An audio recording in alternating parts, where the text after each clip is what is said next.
I'm Ted Fairbank, and I'm a lieutenant. I went to Coronado for training. Trained in Coronado, 4 swifts with a group of people who were good friends. When we finished the training, we headed up the coast, heading to catch our flight out of San Francisco to the first to Saigon, and then up from Saigon up to Cameron to meet with the people there with our crews. We had our crews, good training, good fun.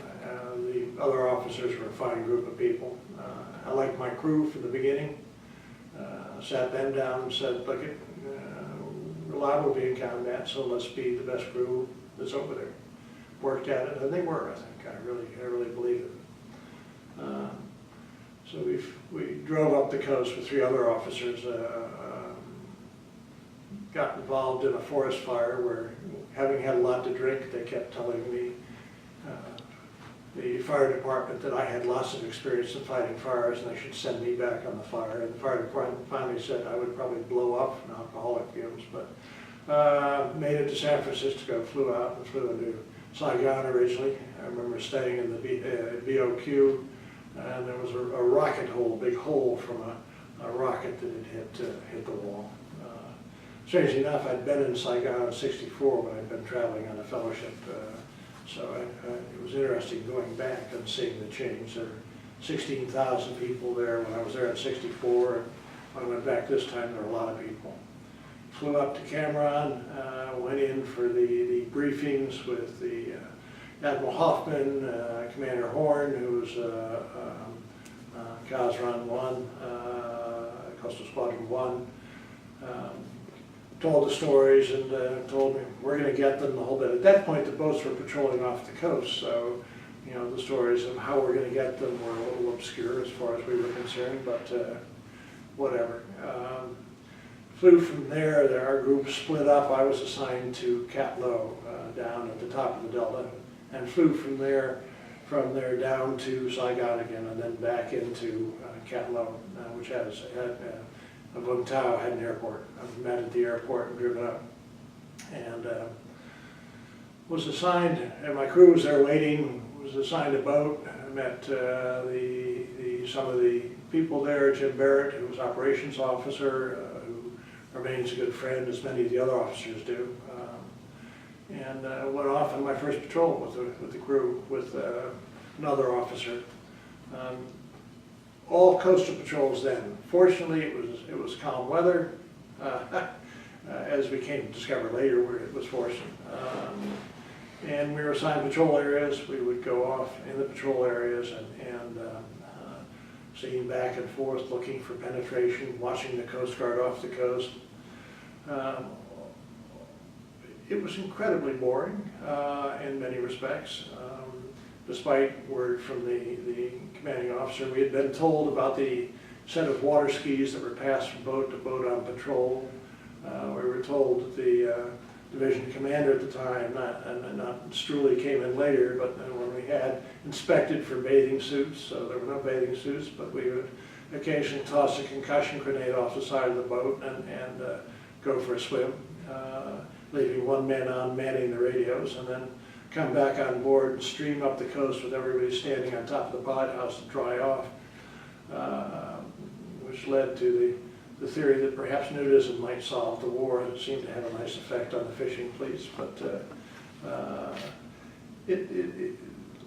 interesting times, good people, and gave us a chance to get to know the boat. At one point we went in looking along the coast. In those days you believed that VC were lurking everywhere and you're liable to be shot, and we lost both engines.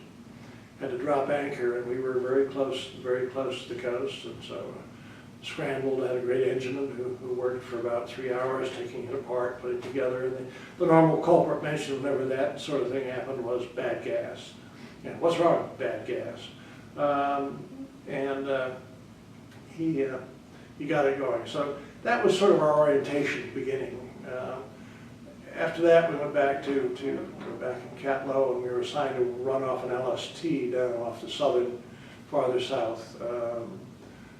Boats would go down and they go port and starboard. So I went down actually with Virgil Irwin, who was still a good friend, remember Clement, and we drove down, and his boat he would take my boat out for 24 hours, and then my crew and I would take it out for 24-hour patrols, back and forth that way. And there were a number of boats running patrols, almost a precursor for Sea Lords when it came along.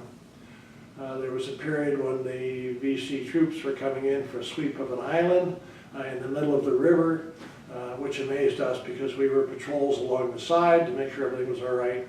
And they would drive down the island, and then sunset would come, and they'd pull all the troops out.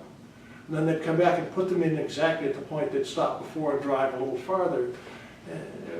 We suggested that perhaps the VC could cross over behind them so that there was no problem, but that didn't accomplish very much.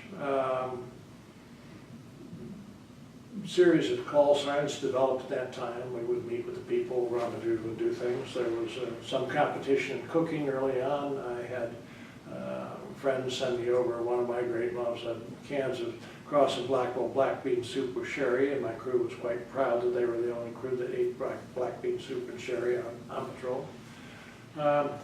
Finally, one day I'd heard about boats going up rivers, and I said to my crew, would you like to poke up a river and just see what it's like?